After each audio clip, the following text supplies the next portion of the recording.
Hello，各位投资朋友们，大家好，我是老莫。那时间过得很快，现在已经是2022年的12月了，也基本上是年底了哈。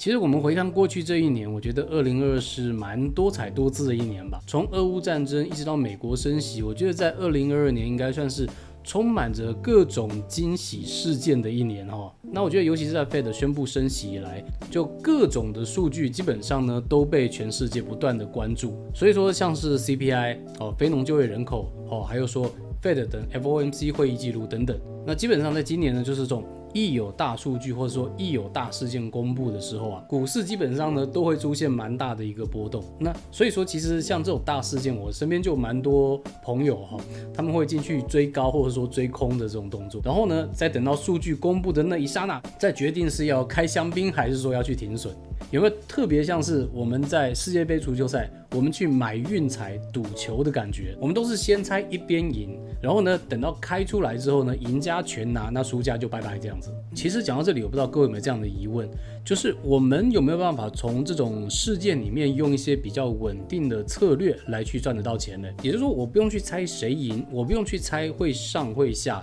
而是用好策略，我们整体的配置做好，那无论行情怎么走，那我都有可能会获利。好，那这个就是我们今天要跟各位分享的内容，专门应对大波动的策略。好，那我在说明今天的策略之前呢，我觉得有2件事情，是我的义务，一定要跟各位讲一下。首先，第一件事情是，这个策略是100%的投机策略，它是一个100%的投机策略，所以说它当中呢是一定有风险存在的。因此，我个人呢也不会非常的建议你使用大量的资金来进行一个这样的操作。另外，第二点呢，要跟各位报告的是，我希望这一个影片你可以看到最后。那不是因为我要冲观看时长，虽然观看时长对我来讲也很重要，我也希望你看到最后，但更重要的原因是因为我不希望各位受伤，所以说我会把这一招的使用方法，还有风险 bug， 甚至说新手会犯的一些毛病，我自己踩过的雷，我都会在这一部影片里面讲清楚。好，那在开始今天的节目之前，如果你是第一次来到这个频道，我们这个频道呢是一个会分享国际财经理财概念的频道，会不定期的分享一些策略分享还有回测，所以如果你还没有订阅的话，拜托帮我订一下，这个对我非常的重要，谢谢你。那本频道分享所有的内容都是我个人投资心得，或是说客观的事实回测，不是任何的投资建议，请各位投资人进场之前还是先做好投资的判断。好，那今天的节目呢可能会牵涉到一些名词解释的部分，所以说如果你对这个概念已经有基本的了解的话呢，你可以直接点下面的时间轴，可以跳到指定的位置。OK， 拉回这个问题，如果今天我们把我们要做的事情定义为事件交易的话，那其实我们可以复盘一下这整件事情是怎么样子的。当行情出现的时候，我们无非2种行为，第一种做多，另外第二种做空。那如果开出来的事件呢对多方有利的话，那做多的肯定就是赚了。那在这种情况的话呢，做空的就是亏了。如果反过来的话呢，事件对空方有利的话，那整体的情况就是倒过来了。那当然，除此之外，也有可能会有第3种情况，就是事件中立。那如果在事件中立的情况下出现的话，那可能做多跟做空都是没赚没赔的。3种情况发生的几率，如果用大数法则来讲的话呢，非常有可能是每个都是1/3。所以说，在这种情况下，如果你做多的话呢，其实我们的胜率如果我不计算中立的话呢，基本上只有33%。那做空呢，也是一样的情况，33%。其实归根结底还是因为行情最终呢，其实就是这3种走向。所以今天呢，我希望带大家来做一个破局的思考，我们有没有办法把这整个赛局扭转过来，对我们玩家是有利的呢？就是我们有没有办法透过改变游戏规则来去提高我们的胜率？好，那我在这里就不卖关子了。我们要怎么样让这整个赛局变成对我们有利呢？我们第一件事情就是不能被这3个答案所受限。当每次大事件发生的时候，与其我们把它认知为上涨、下跌跟平盘，我们更能够把它简化理解成为有波动以及没有波动。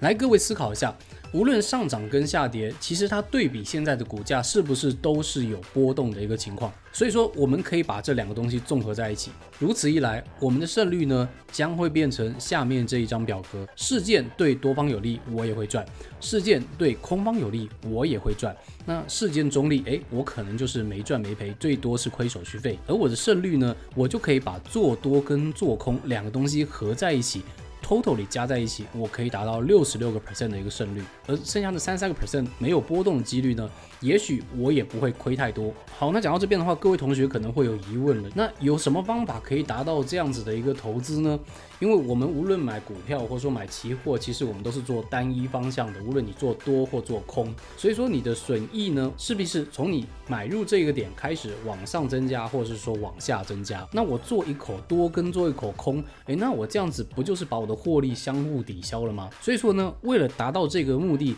我们必须要使用另外一种商品，叫做选择权。有个大师说，如果说你有了股票或者说期货，其实你就相当于有了一把工具，但是呢，如果你有了选择权，你相当于有一整个工具箱。所以说，善用选择权的策略搭配呢，其实就是一个非常好让你可以在各种情况都可以进行获利的一个方式。而我们今天使用这个策略呢，是选择权的双买策略的一个变化版。好，那如果说有一些同学对选择权不是很熟悉的话呢，未来呢，我也会专门拍影片来跟各位做一些简单的解说，我们到底是靠选择权的什么原理能够获利呢？好，各位知道呢，其实我们在购买选择权的时候呢，我们都会付出一个所谓的权利金，而这个权利金，各位可以把它理解成为一个门票的一个概念。而在这个选择权到期之前呢，这个门票的价格啊，它都会因为不同的原因有个价格的浮动，而我们今天呢，就是要赚这个门票的差价。这个权利金或者说我们叫门票哈，它的价值基本上由3个东西来构成。第一个是我们叫做内在的价值，也就是说跟它的绝对价格相关的一个价值。简单用一句话说明白，就是这个门票呢跟现在的这个价格越靠近，它就是越值钱，因为它越容易到那边嘛，对不对？所以说这个价格越靠近履约价，它是越值钱，这是它的第一个价值，内涵价值。除此之外呢，它还有2个外在价值。第一个外在价值呢叫做时间价值。各位想想，假如我们今天去游乐园玩，那有一个1日套票只能在当日使用，那这个当日使用是不是越靠近游乐园关门的时候它是越不值钱的？所以其实选择权也是一样的道理，离这个到期日越近啊，这个门票呢其实就是相对来讲没有那么值钱，但是呢反之，离这个到期日越远，它这个时间的价值就会越大。好，所以说这个是选择权门票的第2个价值。另外第3个价值就是我们今天的重头戏，也就是说波动的价值。各位可以想象一下，如果说是在一个平盘的一个情况下，风平浪静，好像也不上也不下，大家都没有追价意愿的时候，其实这个时候它价格相对来讲是比较平稳或者说比较低的。但是一旦波动发生，所有人都有追价意愿开始的时候，整个价格的浮动就会被甩起来了。所以说波动越大，选择权的这个门票的价值也会越高。OK， 刚刚噼里啪啦讲了一大堆，我相信应该很多朋友心里都有3个字的 OS， 叫做说人话。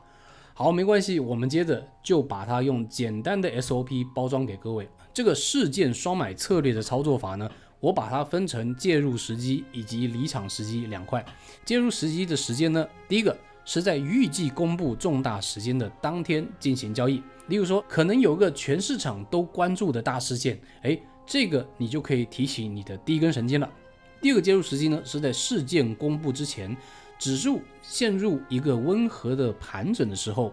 这个时候呢，我就会进行介入了。如果说它没有温和的盘整，是一直上甩下甩上甩下甩的话，我们就不进行交易。OK， 好，这是第2个介入时机。第3个步骤是我们买入同样的点位，或者说上下点距的点位的 call 跟 put， 而这个 call 跟 put 的口数一定要一样哦，因为我们要做的是中立策略。好，这个是我们的入场时机。好，那我们的离场时机是什么呢？来，出现下列3者任何一个情况的时候，第一个情况是波动开始，你整个组合赚到4% 以上，千万不要太贪心因为事件呢是很难预估的。如果说呢在这一瞬间你能够赚到4% 以上，其实已经是不错了。所以说呢，我建议也是见好就收，这是我一定会离场的第一种情况。那第2种我一定会离场的情况呢，是波动呢突然从大变到小，那我的整体的获利原来是有赚的，也看到它获利不断在缩小。那这种情况呢，我也会选择提前离场，因为这整套策略呢，我不怕它上，我不怕它下，我就怕它甩了半天，最后还是甩回来中间，这是我最怕的事情。这个时候我也会选择退场，这是我第2个一定会退场的时机。第3个我一定会退场的时机是在事件发生之后1个小时内，无论有赚没有赚，1个小时为限，我一定要离场。我一定要离场，因为这个就是为了规避时间的风险。如果说你把这个报到隔天，如果你把这个报到下礼拜，你会发现这个门票的时间价值流的速度是超乎你的想象的。好，所以说呢，基本上我相信大家对进出的策略已经有一定的概念了。好，那我就用实际我过去交易的案例来跟各位演示一下我是怎么操作的。好，来，那我们就来复盘当天的交易好了。那当天的情况是怎么样呢？其实我们一早就知道，在台湾的时间11月10号的当天啊，其实晚上9点半就要公布美国重磅的 CPI， 全世界都瞩目在看着这一个 moment， 那有可能会出现大波动。在11月10号当天呢，早盘开始之后呢，一路往上拉高，这个时候我没有进行动作，一直往下，上冲下起，上甩下甩，我都没有进行动作，一直到它的收盘为止，我都没有进行动作，因为我知道我在等的那个波动时间会出现在晚上的9点半，所以说我在等待一个安静盘整的时间到来。在3点的时候开盘进入了夜盘，果然呢，对比早上的上冲下洗，夜盘呢其实进入一个相对比较安稳的一个盘整。于是呢，差不多在这个时间，也就是说下午的7点前后，我就进行动作了。当时价位呢，各位可以看到，差不多是在13460前后，我们可以把它算成13450吧。于是我的动作是买入上下各100点的选择权，分别是13550的 call 以及13350的 put， 这2个部位呢，分别刚刚好都花了我101点，加起来呢，我的总成本呢就是202点。那我一切准备就绪，接着我就等待事件的发生。于是时间继续往前推移，马上公布了。好，一公布，各位看到完全不给你任何反应的时间，在差不多1分钟左右，它就直接往上冲到最高了。于是我立刻看了一下我当下的损益，我的13550的 call 从101点一下变成了190点，而我13350的 put 呢，也从101点缩小变成了27.5点。但是各位看一下，这2个数字加起来呢是217.5点，比我们刚刚的202点整整多了15点。当然，如果我继续报下去，我可能会有更大的获利，但当下我是不知道它会不会继续往上冲的。而且它也基本上超估了我的预期，已经到达了7% 的一个获利。于是我当下就决定离场了，我不用去猜涨，也不用去猜跌，我基本上就达到了一个7% 的一个获利。前面的理论啊，我相信如果说没有接触过选择权的朋友，听起来一定会相当复杂。但在我刚刚这样子实际 demo 过之后呢，我相信各位应该会觉得，其实也没有那么困难嘛。对，其实选择权就是一个非常好用的工具。好，那其实在结束之前，我还是有义务要把整个策略的缺点以及整个策略的盲点都很坦诚的跟所有的同学们报告。那这当中呢，就包含我踩过的雷，以及新手极有可能会犯的错误。首先第一个，千万不要以为双买就是无敌的。就像我们刚刚所说，这个策略呢，赚的是门票的波动钱，没有操作好的话，也极有可能会亏钱。所以说这个投机策略，我不建议大家在任何情况下都使用。这个策略呢，是在你知道可能会有大波动的时候，你可以进行这样的一个套利。第二个盲点呢，主要现在大的数据公布啊，都是美国那边为主，也就是说是在台湾的夜盘的时间，而夜盘的交易量呢，往往都没有日盘来的那么多，所以说它的买价跟卖价有些时候差异会非常的多。那有可能是说买价是3块钱，但是卖价呢，到了10块钱，可能就会出现这么大的一个滑价，所以说尽量不要用市价来成交，否则可能会出现一个蛮大的滑价空间。另外第3件你要注意的事情是，各位注意双买的时候千万不要使用复式单，因为你会发现说到时候这2个东西加在一起的点位在市场上你会非常难找到一个可以成交的。而且我们因为是要在时间内出，时间内如果没有出掉的话，那你整单就是赔钱的。而且更重要的一点来了，夜盘的时候你是不能拆复式单的。所以说我就曾经有一次明明获利了，但就是因为复式单的关系，我找不到有人可以跟我成交，最后面我就眼睁睁的让这个获利变成了亏损。我希望这个事情呢，千万不要发生在各位身上。好，这是第3个你要注意的事情。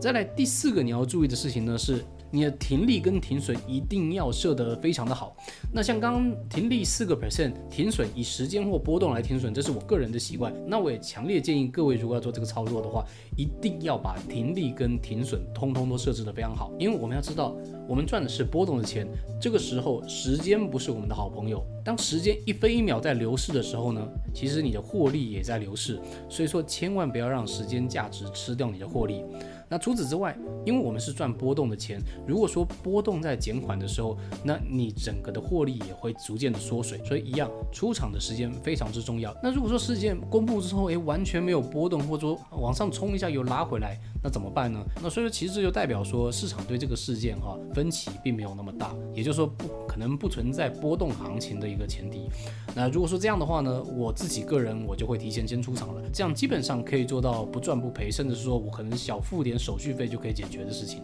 好，最后一点呢是有个朋友来问我的，就是说，因为我们既然是做双买嘛，那要不要等方向出来之后，先把错的那一边出掉嘞？我觉得 OK， 其实这个见仁见智啦。但是呢，你要知道，就是说我们最近的事件盘经常是会甩的，它可能会一下子5分钟往上，一下子5分钟之后往下。如果说我们急着出掉单边的话，那我们可能就必须要承受接下来如果反转，那我整个获利会消失的一个风险。好，那这基本上呢就是今天跟各位分享的一个非常实用的方式。那我建议没有操作过选择权的朋友呢，可能就不急着马上要进行操作了。我更多建议是您可能要先去了解一下选择权背后的原理，再来进行这样的操作，可能会是比较好的方向。好，这就是我们这周跟各位分享的策略。好，那下周呢，我也会提供一些策略相关的影片来跟各位进行分享。所以说最后面呢，再拜托各位按赞、订阅、打开小铃铛，我们下礼拜再见，拜拜。